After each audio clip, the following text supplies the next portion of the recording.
Please welcome Penn Badgley, Sophie Ansari, and Nava Kavelin.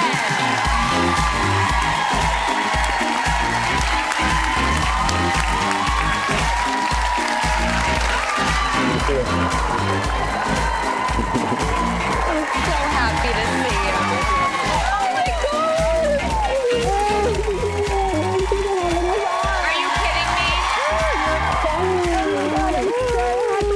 In person. I know.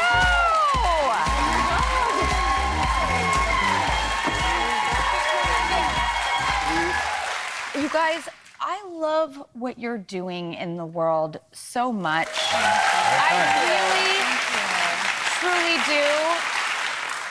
Will you talk about why this came about, as far as like, what is it about relationships that you want to encapsulate? Because then I have a bunch of questions. Well, I guess, in this unique period of life we call in America like middle school, there's this transformation happening to the human being at that point. That's just unparalleled, basically. And those are formative years. Completely formative. For all those reasons, they're formative, they're transformative. My experience of being 12, and part of what we do in the book, in every interview of the podcast, we start at 12 years old, right? Which because you've been on. I'm so lucky I got to be on it. And I feel like who I was at 12, and for instance, I moved to LA to become an actor and became professional at 12, a little older than you. But I still see the world as that 12-year-old.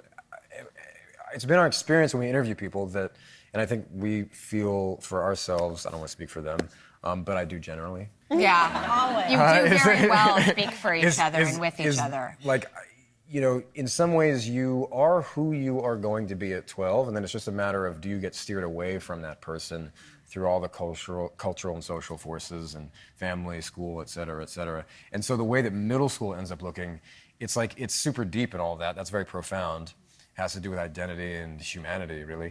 But it's, the way it can look on its surface is like pretty just funny, and so our podcast does that, and then our book is doing that, hopefully ever more so. Okay, what is it that you think, like, at that stage in life, what is it that starts to form us about how we approach relationships? Yeah. Did you get any advice, particularly about the clinging to a relationship? Like, when does it? Because I always just hear this, if it's too much work, it's not right. And I'm like, yeah, but what relationship doesn't take work? And you guys even talk about how friendships take work. Mm-hmm. So what is the line of like, what's too much work? My dad, when I was in my very early 20s, I wrote an essay in the book called I Love Love. Yes. Because my mission, I love it. I'm a love junkie. Who doesn't? Come on. But my mission in life was, I want to get married. My parents have been in a very happy marriage for 40 years almost now. And so I saw them and they were having so much fun together. I was like, well, that's what I want. And I wanted to rush into it. I wanted to marry anyone who I saw. And then when I would fall in love.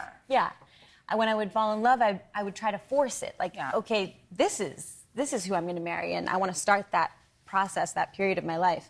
And my dad kept saying to me, you're not going to find love as long as you're clinging to it this tightly. Like, it's going to come to you when you have let go of the idea of it, actually, when you are no longer attached to it, which was like impossible advice for me to accept. But that's what ended up happening for me, at least. My husband I let go and met your husband. He walked into my house. Yeah. That's what all the rom-coms say happened. I know. We're real proprietors of like insane. Sometimes it does happen. I mean, his wife walked into a meatball shop with him. There are some aspects that are a little. That's a meatball. Yeah.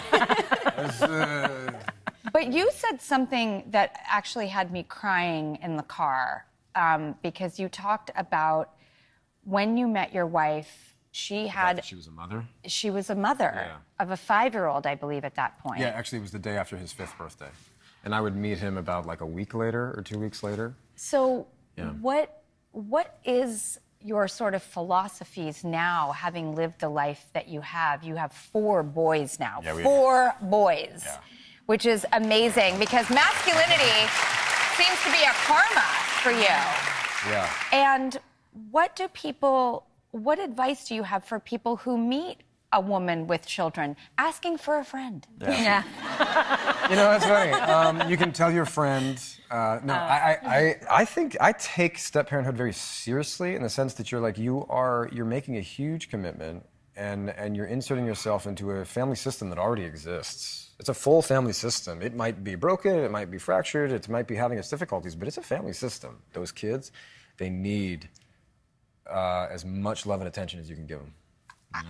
This is why I was like sobbing in the car, because I just think that it's so beautiful to focus on like what children need at that time. Even if they're 17, by the way, because they need a lot at 17. You know, they don't seem like it, but they do. Speaking of thoughtful fathers, I mean, you and I had a lovely experience with your dad on the podcast. Tommy. Give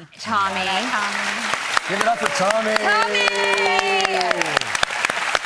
And did your dad, growing up, give you any sort of insight into the fatherly perspective? I hope I have not run this by him. I hope he's okay with me saying this, but his dad is like from a Russian family, was born in Belarus, very like stoic Russian parents who were not affectionate. So his dad, like, I think only told him he loved him on his deathbed. So my dad like broke that cycle and was like, so affectionate, always tells me and my sister how much he loves us, hugs us, kisses us. But I don't know how he did it. Like, he didn't get it, but he gave it. Well, he got it from his mom. So shout out to Grandma Martha. Thank you, Grandma Martha. But so it's like possible to act in a way that's different to your father, even if you're a man who didn't like have it modeled. Like, he just, I think, parented in a way that he wished his father would have. I really feel like he's a remarkable father, like so attentive, so giving, so loving. I just adore him. Speaking of your dad, actually, Tommy, are you around? Are you there? Oh my God, really? We'll be